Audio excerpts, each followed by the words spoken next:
Lorgar took the tome from Angron and placed it back on one of the surviving bookshelves. We are about to be interrupted. They all turned as the great double doors opened.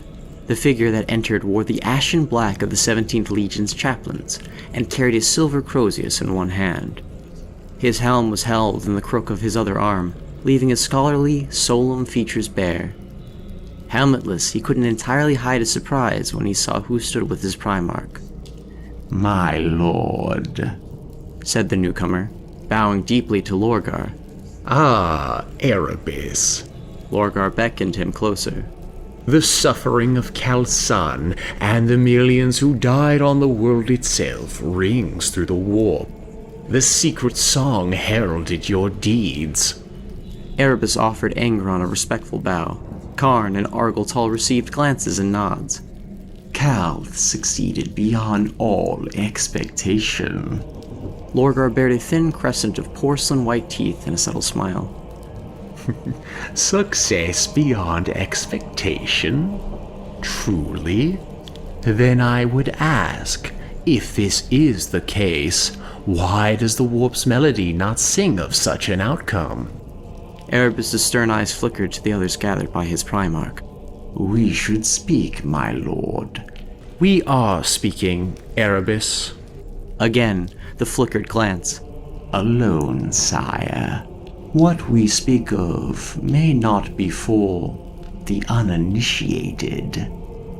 Lorgar smiled, the expression as paternal and patient as any living soul had ever been and could ever be. Just speak, First Chaplain. They all saw it. The moment Erebus stood straighter, guarding himself, sensing something was wrong. Angron grinned at the warrior priest's discomfort. Karn and Argyltal stood in resolute silence. The rune storm is born, Erebus stated. Yes, replied Lorgar. But tell me of this grand success you spoke of. And where is your ship, Erebus?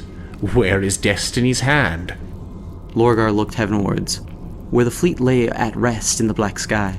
Strange that I cannot see it. Erebus smiled, his thin lips paling as they pressed together. I believe she sails with Corphoron and the infamous Imperator.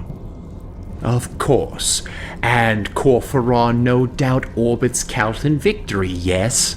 He has sacrificed my brother Guilliman to the Pantheon, has he not? Sire.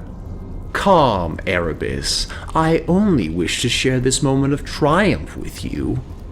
So, Calth has fallen, the Ultramarines are finished, and Guilliman is dead. That was, after all, the expectation of success that you claim to have exceeded. So you are to be commended. I've been worried that you failed to kill my brother, lost half the fleet I granted you to an Ultramarine counterattack, and abandoned tens of thousands of my sons and mortal servants on Cal's irradiated surface, while you fled into the maelstrom. Erebus swallowed and said nothing.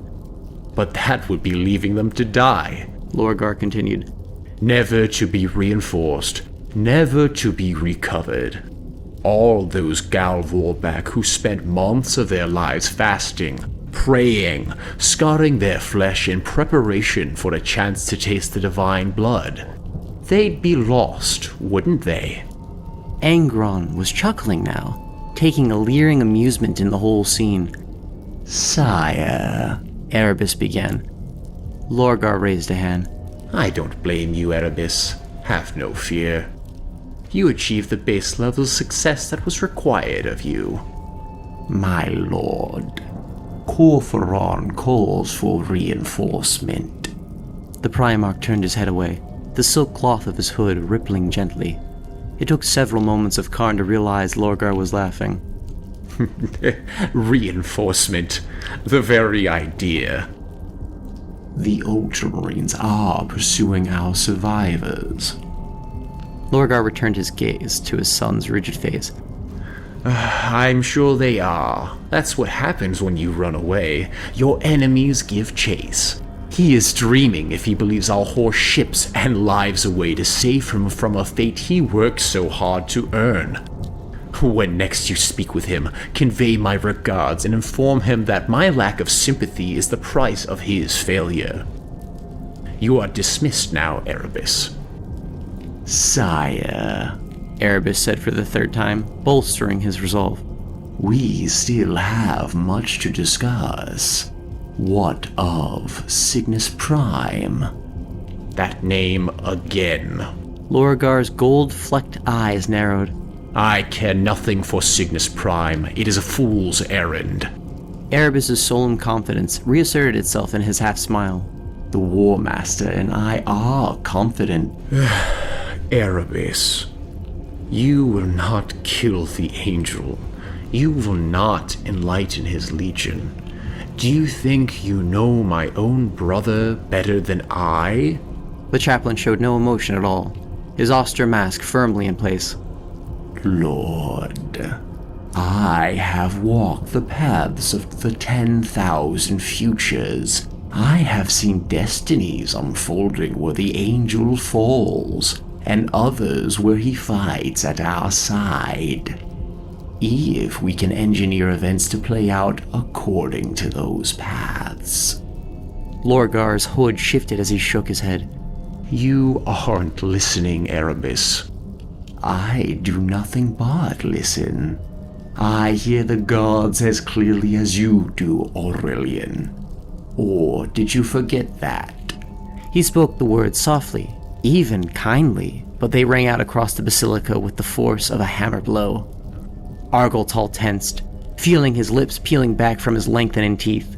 Ceramite wrenched and squealed as rigid rune-carved bones started pushing through the surface of his armor. Great bat wings of blue-veined scarlet, flesh metal rose from his shoulder blades, dripping blood sweat onto the white stone floor. You! He snarled in two voices.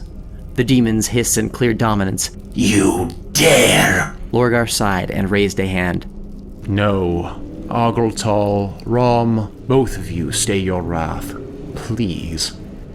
Wings flexing silently, the Lord of the Gaul-Vorbak glared at Erebus for several heartbeats. Another ugly chuckle from Angron broke the tension. As you command, sire. Argoltal replied at last, his voice is in uneasy balance. The change receded with the same protestation of cold metal shaped against its will. I will not argue with you, Erebus. I know you, Corphoron, and your old friend Callus Typhon cling to your belief that you were enlightened before all others and are therefore uniquely placed to steer fate itself. But I will give you this last coin of advice, to take or leave as you will. You will not enlighten Sanguinius.